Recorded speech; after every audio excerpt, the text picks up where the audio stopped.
Welcome back to Oba's Trending Gist with another hot take on the latest political buzz.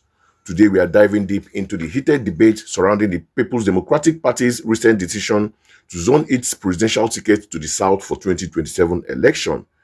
This isn't just about party structure. It touches on fundamental questions of fairness, competence, and national unity. We've got a clip from Arise News featuring a candid discussion with Olawepo-Hashim, a chieftain of the PDP, and our very own Rufai, Oseni, and Mario essay. It is a fairy one, so let's get right into it.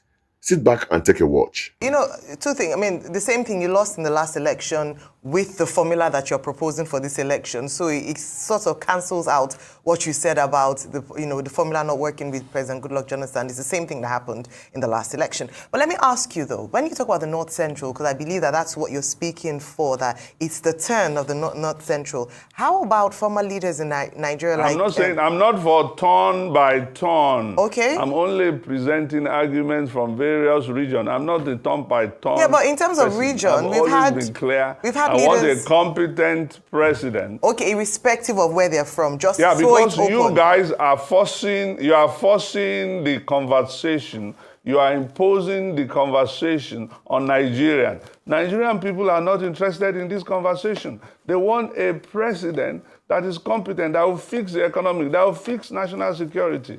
Okay. Not a president from North Central or Northwest. Okay. They are not interested in that. Okay. With due respect, we are not forcing the conversation. We in the media, we are a mirror. You are. I've been monitoring your agenda-setting role for a while. Let me finish, sir. We're not forcing the conversation. We are amplifying what people are saying. It's part of our commentary. When you say we are forcing the conversation, you're talking like we live in isolation of the Nigerian society. I live in Nigeria. I'm not living in the UK or London. I'm talking to you from Lagos, Nigeria. So I go to market just like you. I feel the pulse of the people. You go to churches just like you. You as a media, the market people are not interested in where the president comes from. You don't know that. That means in the cost. Mr. Why don't I know that? I go to the market myself. You are not the only one that goes to the market. Maybe you are not hearing properly what they are saying in the market. If you go to the market, conversations differ. So, which market are you going to? They are saying they want the president from the south. Is that what they are saying? Marketplaces. Is that what Nigerians are saying? All the market. There's a zeitgeist of the nation about the southern presidency. Let's be realistic. There's a zeitgeist. There's a zeitgeist in the nation as regards the southern president that can fix national security. Yes, they are looking for a president that can give them electricity. Accepted. From anywhere. They are not interested in south or north. Accepted, but of a southern extraction. That's what a lot of them are saying. In fact, a lot of them are saying it will be unfair and impunity after 8 years of Buhari for the presidency to come to the north again. You are not doing justice. Anyway, you've not allowed me ask my question. By forcing this conversation. With due respect, justice is what you call it. Anyway. Thank you. So that's just it. Real quickly. When you disenfranchise 100 ethnic nationalities, it is justice. Gbenga Olawepo kicked things off by firmly stating his belief that the focus shouldn't be on regional turn for the presidency, but rather on competence. He even went as far as to accuse the media, including Arise News, forcing and imposing this regional conversation on Nigerians, suggesting that the average Nigerian is more concerned with tangible solutions like economic stability and national security. Rufai Oseni, as expected, wasn't having that, arguing that the media simply amplifies the sentiments already present among the populace. It really highlights the tension between public perception, media representation, and political strategizing. The debate on whether competence should override regional zoning is clearly at the forefront. The conversation only got more intense as we move into the discussion of fairness and political maneuver. So, let us watch the second half of this compelling interview to see how it all unfolds, especially when Rufai presses him further on his own political future. So watch this. So justice is what you call it. To you it is justice. So after, no, hang on a minute. So after 8 years of Buhari, justice to you is another 8 years from a candidate from the north. That's justice to you. That's what you call it. Real quickly, my question will be this. In all of this that we have said now, and you have made a very solid point that, let's not leave people out. and all of that, that you are totally not in support of them zoning it to the south. Is this just only the thing you are going to do apart from your advocacy? Are you going to go one step further to ensure that your party does the right thing?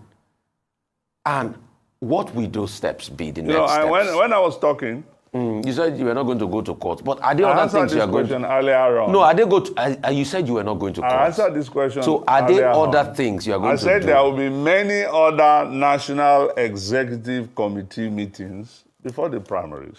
And the National Executive Committee can reverse itself at any point in time. Even the National Convention in Ibadan that is coming can cancel this. I gave you an example of what happened 25 years ago when I was in the PDP NEC. The NEC made a wrong decision. The National Convention reversed the NEC. The NEC is not the highest organ of the PDP. It is the National Convention that is the highest organ of the party. And I've given you a precedent where the National Convention. So democracy is a very interesting subject. And this matter is not a sprint we are talking about. This is a marathon. We go through all the process and we see where that ends. And it will enrich democracy. And that's the beauty of the PDP. It has internal mechanism to correct itself. That's the beauty of it. It's a democratic party. That's the difference between PDP and other political parties. Okay, and coming back to you, Mr. Hashim Olawepo, you've moved around a lot. So I'm even surprised that today you are talking PDP. Yes, you were part of the ancestors, but it's not that you stayed in the PDP all these years. You've run on various different platforms. Well, everybody, hey, listen. Everybody you've been in there, Nigerian politics has moved. He has moved, yeah, and for good reason. I have never moved to go and benefit for anything. I've moved on principle because the parties in Nigeria are not ideological. Okay. They are not ideologically differentiated. They're just political platforms, whether it's APC or PDP or whatever. People like us look for a day when politics will be driven by ideology, not just as platform for contest of political party. When I left the PDP, that was 2006. And I didn't leave voluntarily.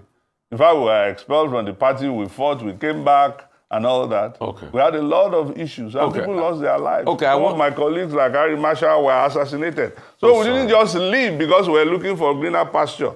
If you are leaving a party like APC that is in government, that's where it is green. You don't have to leave. That's where some people are rushing to. So if I leave the APC and come to PDP, then you must know that it's for good reason. Okay. It's not just because I'm looking for bread and butter. I want to land on the question. So you need to put everything in proper context. No, let me land now. Okay. Let me put it in context for you.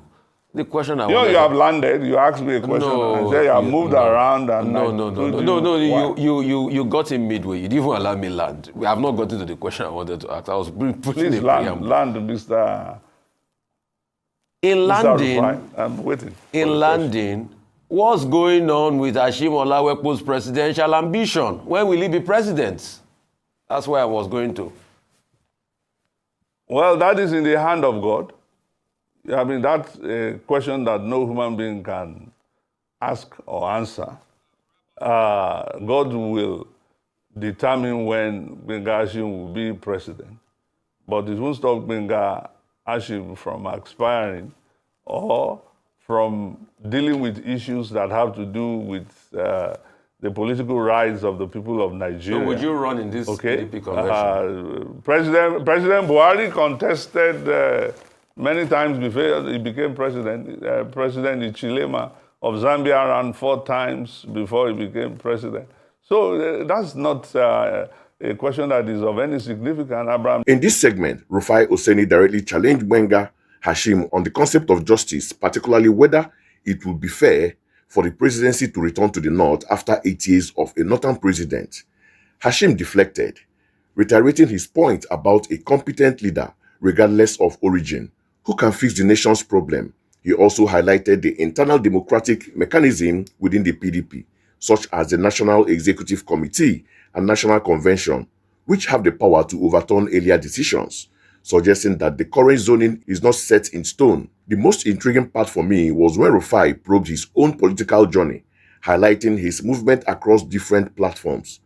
Hashim's response about Nigerian's party lacking ideology and his move being on principle resonate deeply, underscoring the dynamics and often fluid nature of political allegiances in Nigeria. All right, let's get into my critical take on all this discussion. What struck me most was the fundamental clash between two perspectives: the push for regional unity or zoning versus the argument for pure meritocracy or competence.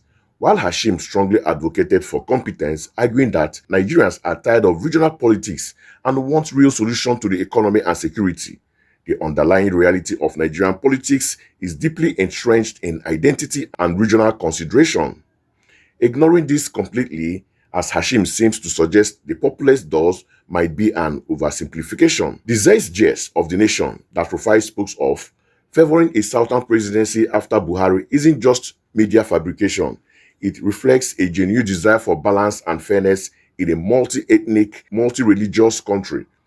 Political parties in Nigeria, as Hashim himself admitted, often lack strong ideological differentiation, making regional balancing acts even more crucial for cohesion and perceived fairness. His own political history of moving between parties, though he frames it as on principle, inadvertently strengthened the argument that individual ambition can sometimes overshadow party loyalty or a consistent ideological stance.